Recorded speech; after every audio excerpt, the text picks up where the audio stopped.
Και γεια σου παιδιά, και από εδώ είναι ο παππούς του Δημητράκη και της Ιριάννας. Τι κάνετε, καλά είσαστε? Εδώ καθόμαστε με τον Δημήτρη στον κήπο και συζητάμε.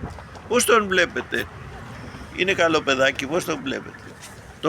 Τον ρώτησα παιδιά αν μ' αγαπάει και μου είπε σ' αγαπάω τόσο πολύ. Να, τόσο πολύ. Υπέροχα, πολύ ωραία, πω. Λοιπόν, εσείς τι κάνετε?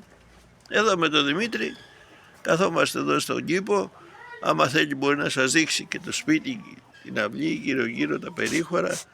Να αρχίσει τώρα ο Δημήτρης που εδώ είναι... πέρα η Ριάννα με τη Βασιλική είναι εδώ. Ναι, θα σας πει ο Δημήτρης που είναι πιο μπασμένος στο θέμα του YouTube. Πώς τα λέτε, YouTube.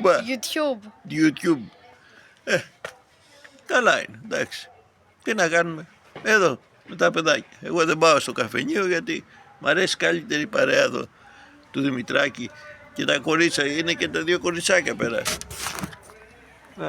Και τώρα αυτή τη στιγμή παιδιά έρχεται και ο μπαμπάς του Δημήτρη. Έρχεται ο μπαμπάς του Δημήτρη, άμα κοιτάξετε τώρα θα σας δείξει, τώρα το βλέπετε? Αυτό το μάξι. Με ένα αυτοκινητάκι να θερεί ο ανήμερο. Αυτή είναι η Βασιλική και αυτή εδώ πέρα είναι η Ριάννα. Παιδιά, αέρας, έπεσε κάτω ο Δημήτρης. Ο ήρωας είναι ο Δημήτρης. Ήρωας, εγώ καλά που κρατιέμαι από την καρέκλα, έχει αέρα αρκετό. Γιατί δεν σου πάρει ο αέρας?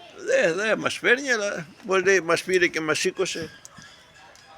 Εδώ παιδιά είμαστε έξω από τον Άφλιον, στη Νέα Τύρινθα. Στη Νέα Τύρινθα είναι ένα χωριό αρκετά μεγάλο, ήταν πρώην Δήμος. Τώρα με το Καποδίστρια τα κόλπα μίκρινε, έγινε χωριό.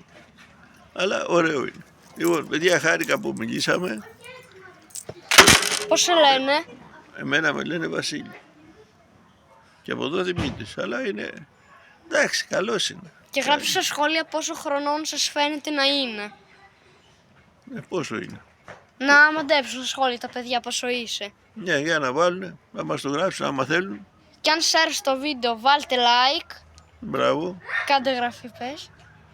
Αν σας αρέσει το βίντεο κάντε εγγραφή και πατήστε like. Ναι, και τα λέμε. Bye. Cringe. Τι κλείνει.